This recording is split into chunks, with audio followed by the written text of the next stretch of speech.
அனைவருக்கும் வணக்கம். இன்னைக்கு நம்ம இந்த ஒரு வீடியோல எதை பற்றி பார்க்க போறோம் அப்படின்னு பாத்தீங்கன்னா, தமிழகத்துல ஸ்மார்ட் கார்டு வைத்திருப்பவர்களுக்கு கட்டாயமாக சில விதிகள் வந்திருக்கு. என்ன அப்படின்ற பார்க்கலாம். அரசு தரப்பிலிருந்து ரேஷன் அட்டைதாரர்களுக்கு வழங்கப்பட்டுள்ள முக்கியமான விதிமுறைகள் மற்றும் மாற்றங்களை இந்த வீடியோல பார்க்கலாம். குறிப்பாக தகுதியுள்ள ஏழை எளிய மக்களுக்கு அரசு வழங்கும் சலுகைகள் முழுமையாக சென்றடைவதை உறுதி செய்ய KYC ஆதார் இணைப்பு கட்டாயமாக்கப்பட்டுள்ளதாக தெரிவிக்கப்பட்டுள்ளது. போலி அட்டைகளை ஒழிப்பதற்கும் முறைகேடுகளை தவிர்ப்பதற்கும் பயோமெட்ரிக் சரிபார்ப்பு மற்றும் ரேஷன் கடைகளில் CCTV கேமராக்கள் போன்ற பாதுகாப்பு நடவடிக்கைகள் அமல்படுத்தப்பட்டுள்ளன. ஒரே நாடு ஒரே ரேஷன் திட்டத்தின் கீழ் மக்கள் பயனடைய தரவு பதிப்புகளை புதுப்பிக்கவும் இந்த நடவடிக்கை அவசியம் என வலியுறுத்தப்படுகிறது. இவற்றில் செய்ய தவறினால் ரேஷன் பொருட்கள் நிறுத்தப்படவோ அல்லது ரத்து செய்யப்படவோ வாய்ப்புள்ளதாக எச்சரிக்கப்பட்டுள்ளது. இந்த மாற்றங்கள் அனைத்தும் பொது விநியோக திட்டத்தின் கீழ் நிலவும் நீண்ட கால சிக்கல்களை தவிர்த்து வெளிப்படைத்தன்மையை கொண்டு வருவதே இதனுடைய நோக்கம் அப்படின்றத குறிப்பிட்டு சொல்லிட்டாங்க. சோ அதனால இந்த விதிமுறைகள் எல்லாமே நீங்க பின்பற்றணும். ஒரு இந்த மாதிரியோட சுச்சுவேஷன் இருக்கிறப்ப கண்டிப்பாக நீங்க செய்ய வேண்டிய கட்டாயமான அப்டேட்டுகளை தான் இந்த ஒரு வீடியோல நான் உங்களுக்கு கிளியர் கட்டா நான் எக்ஸ்பிளைன் பண்ண போறேன், கிறிஸ்டல் கிளியரா. ஓகேங்களா? சோ அதனால நீங்க நம்முடைய சேனலை சப்ஸ்கிரைப் அண்ட் பெல்ல மட்டும் கிளிக் பண்ணி வச்சுக்கோங்க. இந்த ஸ்மார்ட் ரேஷன் கார்டு அட்டைகளுக்கு ஒரு சில புதிய விதிமுறைகள் எல்லாமே பொருந்துற மாதிரி விட்டுருக்காங்க.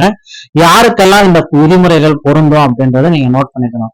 PHH AAY அட்டைதாரர்கள், வறுமை கோட்டிற்கு கீழே உள்ளவர்கள், குடும்ப தலைவர்கள், குறிப்பாக 30, 40, 50 வயதுக்கு உட்பட்ட தலைவிகள், புதிய மற்றும் பழைய பயனாளர்கள் அனைவருக்குமே இதுல கிடைக்கும். பழைய பொருட்களில் உள்ள சவால்கள்: போலி அட்டைகள், ஒரே குடும்பத்தில் பல அட்டைகள், தவறான வருமான சான்றிதழ் எல்லாத்தையுமே பிரச்சனை கண்ட்ரோல் பண்ணிட்டாங்க. நாடு முழுவதும் சமீபத்திய ஆய்வில் 3 கோடி போலி ரேஷன் அட்டைகள் கண்டறியப்பட்டுள்ளதாக தகவல்கள் வந்திருக்கு. உண்மையான ஏழை எளிய மக்களுக்கு சென்றடைய வேண்டிய வளங்கள் எழுதப்படுவதை தடுக்கவே இந்த ஒரு கட்டுப்பாட்டு முறையை அமல்படுத்தியிருக்காங்க. பழைய முறையில் இருந்த 4 முக்கியமான ரசீதுகள்: போலி அட்டைகள் இல்லாத நபர்களின் பெயர்களில் வளங்களை சுமந்தப்படுவது. போலி அட்டைகள்: ஒரு குடும்பத்தில் ஒன்றுக்கு மேற்பட்ட கடைகளை திறந்து வைக்க வேண்டும். தவறான வருமானம் மற்ற விவரங்களை காட்டி சலுகை பெறுதல்.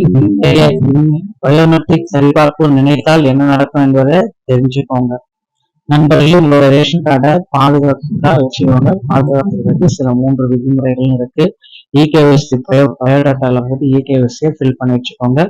ஆதார் பயோமெட்ரிக்: அனைத்து அட்டைதாரர்களுக்கும் ஆதார் அடிப்படையிலான கைரேகை சரிபார்ப்பு, பயோமெட்ரிக் சரிபார்ப்பு செய்ய வேண்டும் அப்படின்னு சொல்றாங்க. சோ அடுத்து வந்து பாத்தீங்கன்னா மொபைல் இணைப்பு. சோ உடனடியாக தகவல்களை பெற மொபைல் எண்ணை இணைச்சிட்டோம் அப்படின்னா இணக்கம் மற்றும் நிராகரிப்பு என்ன நடக்கும் அப்படின்னு பாத்தீங்கன்னா, அப்டேட் செய்தவர்கள் மற்றும் நான் அப்டேட் செய்தவர்கள் ரேஷன் அட்டை உடனடியாக ரத்து செய்யப்படும். சரிங்களா? ஏன்னா ரேஷன் கடை ஒரு சில முக்கியமான அப்டேட்டை நீங்க பண்ணல அப்படின்னா உங்களுடைய ரேஷன் கார்டு செயல் இழந்து போயிடும் அப்படின்னு சொல்றாங்க. தமிழகத்துல இதுவரை 3 கோடியான போலி ரேஷன் அட்டைகள் கண்டறியப்பட்டிருக்கு.